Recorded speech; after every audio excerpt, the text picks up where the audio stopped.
నా పేరు సునీత అండి. నేను ఇక్కడే రాజీవ్ నగర్ లో ఉంటాను. యాక్చువల్గా వీళ్ళు హీల్ సిటీ డైరీ పెట్టినప్పటి నుండి ఫస్ట్ కస్టమర్ నేను. ఇక్కడే పాలు పోయించుకుంటున్నాను. So I'm very very happy.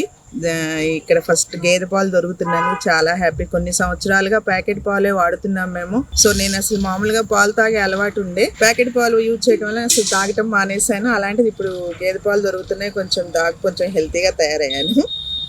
So and next గేదె పాలు అసలు అందరికీ మనం హెల్ప్ చేయాలి, అది ఖర్చు అయినా సరే పెట్టి అనేటటువంటి థాట్ రావటం అనేది చాలా గొప్ప విషయం అనేది నా అభిప్రాయం.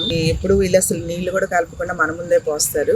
నేను చాలా మంది చెప్పాను నైబర్స్ కి, మీ ఇక్కడ బాగుందండి అని చెప్పి. అండ్ హెల్త్ పర్పస్ గా కూడా ఇప్పుడు టీవీలో కూడా చూపిస్తా ఉన్నారు, ప్యాకెట్ పాలలో కూడా ఏదో ఒకటి మిలావట్ వస్తుంది, కలుపుతున్నారు, మిక్స్డ్ చేస్తున్నారు. ఇవన్నీ చూసినప్పుడు హెల్త్ పరంగా భయం వేసేది. మనకు తెలియకుండానే మనం ఒక విషయం లోపలికి తీసుకుంటున్నామేమో అంటే ఒక అభిప్రాయం ఉండేది. బికాస్ ఎక్కువ పాపులేషన్ తక్కువ సర్క్యులేషన్ అంటారు కదా, అలా అయి ఉండొచ్చు, నాకు తెలియదు. ప్యాకెట్ పాల వలన నష్టాలే ఉన్నాయి, కానీ తప్పక అందరూ దాని మీద డిపెండ్ అవుతున్నారు. సో మేము ఇక్కడికి షిఫ్ట్ అయ్యి వచ్చిన తర్వాత ఫస్ట్ హ్యాపీ అయిన ఇన్సిడెంట్ ఈ హీల్ సిటీ పాలు. ఇప్పుడు రీసెంట్ గా మా ఇంటి గృహప్రవేశం అయింది, గెస్ట్లు వచ్చారు, నేను మళ్ళీ ఎక్స్ట్రా పాలు పోయించుకెళ్ళాను. ప్రతి వాళ్ళు కూడా పెరుగు బాగుంది, పాలు బాగున్నాయని కాంప్లిమెంట్ ఇచ్చారు.